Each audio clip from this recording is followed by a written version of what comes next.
Ao pastor divino nessa noite. Aleluia! Fica em espírito de oração, irmão. O Espírito de Deus vai falar conosco nessa noite. Deus abençoe, irmãos, assim. Amém? Abençoe, irmãos. Vamos estar na presença do Senhor. Glória a Deus. Abra sua Bíblia em Provérbios, capítulo 18. Deus tem uma palavra para mim e para você nessa noite. Provérbios, capítulo 18. Glória a Deus. Bom estar na presença do Senhor. Provérbios, capítulo 18, versículo 21. Nós temos campanha esse final de semana e eu quero que todos os irmãos participem. Em nome de Jesus, nós vamos conseguir o nosso objetivo. Vamos alcançar o nosso objetivo com a ajuda de todo mundo. Todo mundo fazendo um pouquinho, nós vamos conseguir fazer com que a casa do Senhor possa melhorar. E logo logo vamos estar com uma aparência melhor. Provérbios 18, verso 21. A morte e a vida estão no poder da língua, e aquele que a ama comerá do seu fruto. A morte e a vida estão no poder da língua. Senhor nosso Deus, fala conosco, nos abençoe, derrama o teu Espírito sobre nós, sobre a tua igreja, em nome de Jesus. Sentar, irmãos. Hoje, irmãos, eu quero mais uma vez demonstrar para os irmãos o poder da língua, né? Poder que a língua tem. Mesmo porque lá em Provérbios 23, 7 diz: o que o homem imagina em sua alma, assim ele é, porque como imaginou no seu coração, assim é ele. Come e bebe, disse ele, porém o seu coração não está contigo. Como você se imagina, você é. Né? Irmãos, quando eu era criança, deixa eu te dar um pequeno exemplo do poder da palavra. Quando eu era criança, tinha muitos colegas de jogar bola, não também? Você tinha? Lembra de alguns deles? Eu lembro de alguns. Seu nome da grande maioria ainda, pelo menos de dois eu lembro o nome deles. E muitos deles já se foram, outros se casaram, outros viraram policial, já aposentou, né? A gente era companheiro de jogar bola, soltar pipa, coisa de criança. E lá perto de casa tinha a famosa caixa d'água lá, a gente ficava lá próximo ao Estádio dos Amadores, no campo lá onde era na época, lá era o campo de treinamento da Associação Atlética Napolina.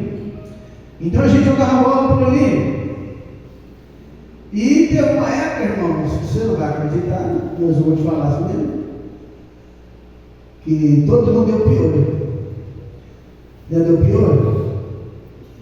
Naquela época eu tinha muito cabelo. Hoje, se fosse hoje, era um problema. Hoje é mais pouco. Naquela época eu tinha muito. Só que tinha um colega meu que não deu. E ele queria pegar pior. Ele vinha falando que queria pegar. Você já quis pegar pior? Sentar, não é sua mãe ficar catando na tarde inteira, catando pior? E ele não pegava. Mas um dia ou outro, ele amanheceu, acordou e olhou na frente do travesseiro, estava cheio, estava todo pretinho, pintado de preto. A palavra dele se cumpriu. Né? Pegou.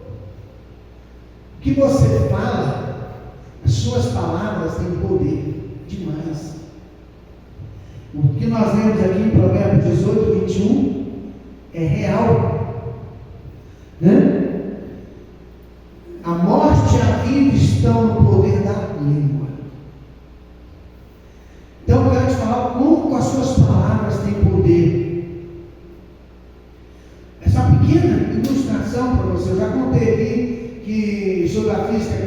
na física tradicional. E segundo a física quântica, quando eu falo alguma coisa, eu já crio um ambiente para que aquilo aconteça. Né? Então, se algo tão simples pode acontecer, imagine o que acontece com as coisas ruins que a gente fala. O tanto de mau exemplo que tem na internet dos crentes macumbeiros. Olha, não mexa comigo, eu sou filho de Deus, sou servo de Deus. Isso é maldição, irmãos. Pesa a mão sobre ele, Senhor. Mostra para ele que eu sou filho de Deus. Mostra para ele que eu sou teu servo. Senhor, mostra para ele que eu sou teu servo. Abençoa ele, prospera ele, dá saúde para ele. Crente fala assim. Servo de Deus fala assim. Mas tem muito mau testemunho por aí de homens que se dizem homem de Deus, que se gaba porque amaldiçoou fulano, ele morreu. O Gilmar contou muitos desses testemunhos aqui que ele viu, presenciou de onde ele era.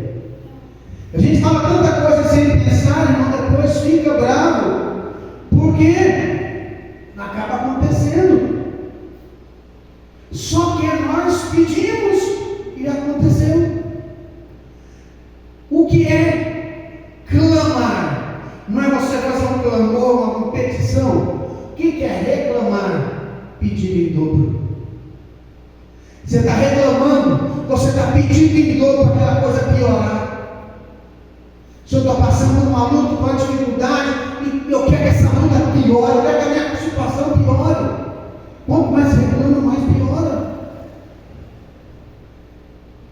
Cuidado com os seus momentos de raiva. Bíblia diz: irai-vos e não pequeis. Não se fala só sobre a vossa ira, mas dai lugar à ira de Deus. Deus vai retribuir a cada um. Não preciso pedir. É a lei da semeadura. Vamos abrir a Bíblia em Tiago, capítulo 2. Não dá para falar do poder da língua sem ler Tiago 3. Dá? Não dá. Porque Tiago, lá em Tiago, capítulo 3, Tiago, ele dá um exemplo racional do poder da língua. Tamanho do poder da língua. A partir do versículo 2, irmãos. Se eu tiver com a Bíblia, acompanhe aqui. Tiago 3, verso 2. Todos nós tropeçamos em muitas coisas. Aí vem: se alguém não tropeça na palavra, tal varão é perfeito e poderoso. Se você não tropeça em palavra, o tal é perfeito e poderoso para também refrear todo o corpo. Se você, olha só, se você não tropeça em palavra, você é um varão perfeito e você dá conta de frear seu corpo inteiro. Ora, nós pomos freios na boca dos cavalos para que nos obedeçam, e conseguimos dirigir todo o seu corpo. Para você prende para a direita, você puxou a reta para a direita e vira. Para a esquerda, da mesma forma. Vê também as naus que, sendo tão grande, levada de impetuosos ventos, se viram como um pequeno leme, para onde quer que a vontade daquele que a governa. Verso 5: assim também a língua é um pequeno membro, e se gloria de grandes coisas, veja quão grande gosta, um pequeno fogo incendeia. Uma fagulha põe fogo numa mata de 100 anos, durou para aquilo ali. Um toco de cigarro acaba, uma latinha jogada na beira da estrada põe fogo. A língua também é um fogo, é um mundo de iniquidade. Olha o que Tiago diz: a língua é um fogo, um mundo de iniquidade. A língua está posta entre os nossos membros e contamina todo o corpo, inflama o curso da natureza, e ela mesma é inflamada pelo inferno. O inferno, o diabo, usa você mesmo para te amaldiçoar. O diabo usa a mim mesmo para me amaldiçoar. Quando eu profiro alguma coisa que vai contra a palavra de Deus, quando eu começo a falar coisa sem pensar, eu estou lançando semente ao acaso. Porque toda a natureza, tanto de bestas feras como de aves, tanto de répteis como de animais do mar, se amansa e foi domada pela natureza humana. Todo bicho que você imaginar, o ser humano já tentou e não. Nenhum homem pode domar a língua. É o mal que não pode refrear. Está cheio de peçonha mortal. Aí Tiago vai dizer, por que a gente não doma a língua?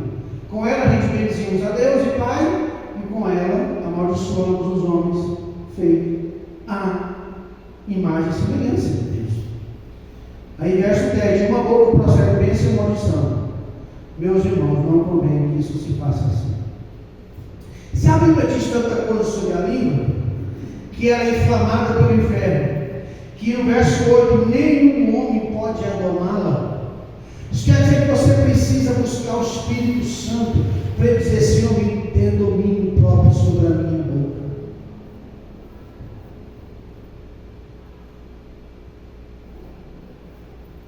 Você fez jejum, ficou sem comer um dia, 8 horas, eu de ficar sem falar por algum tempo. A Bíblia diz que a gente não sabe controlar a nossa própria língua.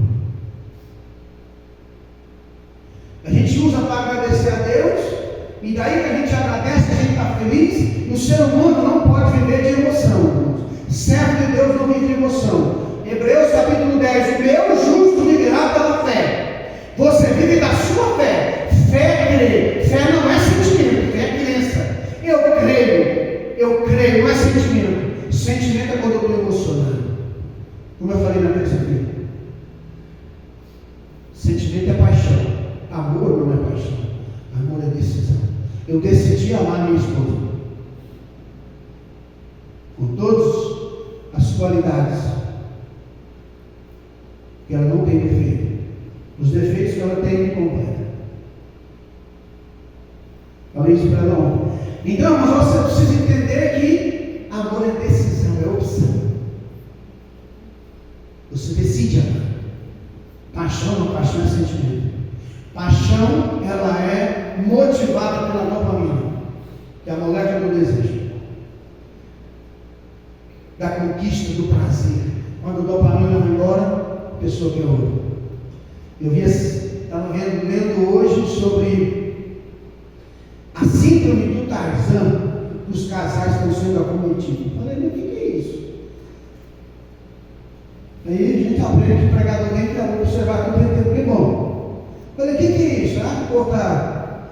Aí depois foi explicar que a síndrome do Tarzan é que o Tarzan fica de cipó em cipó, né? Passando de um cipó para o outro.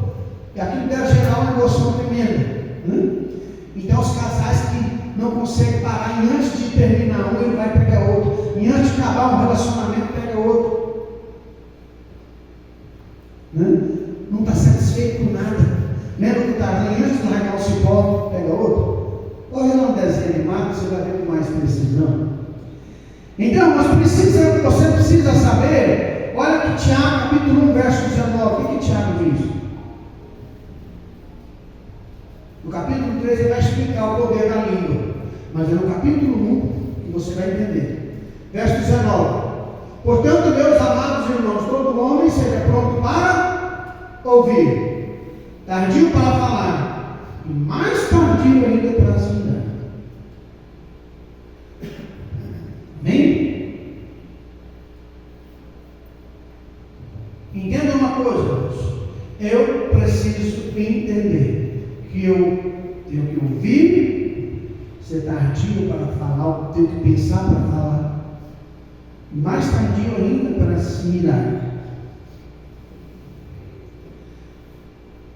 Alguém já viu, né? Graças a Deus que ninguém nunca foi preso. Acho que não, né? Mas você já deve ter visto os filmes, nos seriados por aí, onde o oficial de justiça, quando vai prender alguém, ele fala: olha, você tem direito de ficar em silêncio, e tudo o que você falar poderá ser usado no tribunal contra você mesmo. Então tudo que você fala pode ser contra você.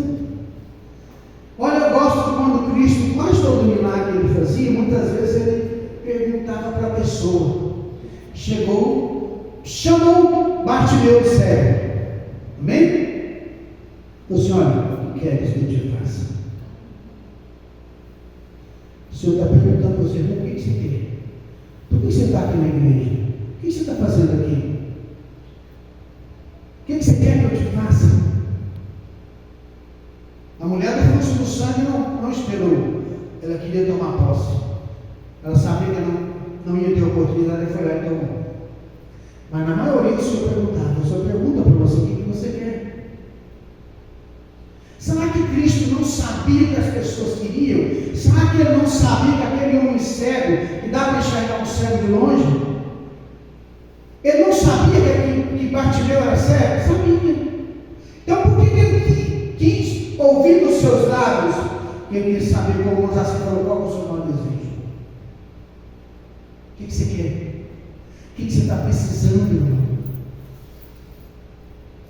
Em Romanos 14, 11, nós lemos assim: pela minha vida, diz o Senhor, todo joelho se dobrará diante de mim, toda língua me confessará. Romanos 14, 11.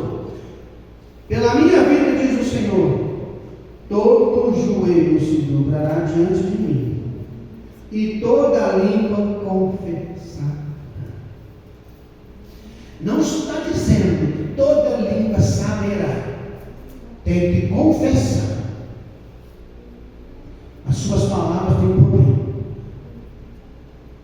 Você tem poder nas suas palavras. Amém?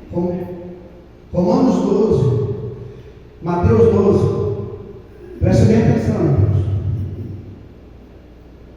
Você vem à casa do Senhor, presta atenção. Toda língua tem que se confessar. Você precisa confessar ao Senhor. O Senhor quer saber de você. As suas palavras são sementes que você lança. E tudo um dia vai brotar. Eu já disse aqui que uma vez eu estava sempre andando de moto, eu sempre vinha naquela mente, cuidado, eu vou bater. Eu nunca repreendi aqueles pensamentos. Um dia eu bati e eu lembrei. A partir de agora, vem esse pensamento na minha cabeça, eu repreendo na hora. É um alerta. Isso é coisa da minha cabeça. Não, cuidado. Mateus 12, 37. Olha só que maravilha. Porque por tuas palavras serás justificado, e pelas tuas palavras também será ser condenado. Olha só. Já pensou você servir a Deus, orar, consagrar, fazer tudo certinho, depois ser condenado porque você falava que não devia? Nossas palavras são poderosas e sai da nossa boca sementes que são lançadas, e semente brota. Se cair solo, brota mesmo. Eu gosto de uma frase que eu não tenho o autor dela, o autor é desconhecido, que fala assim: todo mundo é exemplo para alguém, independentemente do que ele é. Você é exemplo para alguém, bom ou ruim. Dependendo de onde a pessoa cresce, que ele convive, o exemplo que ele tem, talvez é o livro da facção criminosa, talvez é o marginal lá do morro, é o marginal que ele conhece. Mas você, irmão, pode ser um exemplo bom para a sua família. Você pode ser um exemplo bom para as pessoas que estão do seu lado. Exemplo daquela pessoa que está sempre serena e calma, que não fica reclamando, que quando a coisa está errada, você agradece, porque a promessa é dele. Quando Paulo diz em tudo dai graças, porque essa é a vontade de Deus, ele não estava perguntando, ele é mandamento da igreja do Senhor. Nós não estamos mais no Velho Testamento, que é olho por olho, dente por dente. Nós estamos na época da graça. Se te mandar caminhar uma milha, caminha duas. Se te mandar limpar os bancos e você apenas limpar, diga: eu sou inútil, servo competente, fiz apenas o que me mandou. está limpando, você está vendo que está sujo, você vai além. Vai além. Estou dando um exemplo para você entender. Do dia a dia. Você não está mais na época da lei. Agora, se te bater numa face, o que Cristo falou? Volte na outra, irmãos. Reclamação? 1 Timóteo capítulo 6, Deus fala através de Timóteo, de Paulo. E Timóteo, tendo o que vestir e o que comer, da glória, esteja satisfeito. Tem gente que não tem isso. Tem gente que não tem isso. Pare de olhar para essas pessoas aí fora, que só sabem dizer que servir a Deus é viver num mar de rosas. Não é. Servir a Deus é seguir um propósito, um objetivo. Deus coloca cada um com um momento específico. Você precisa entender qual é o seu momento. Está passando pela prova, pela dificuldade, dobra os seus joelhos, dobra as orações, ore, busque, agradeça, não desista, não reclame, porque vai passar. Passa.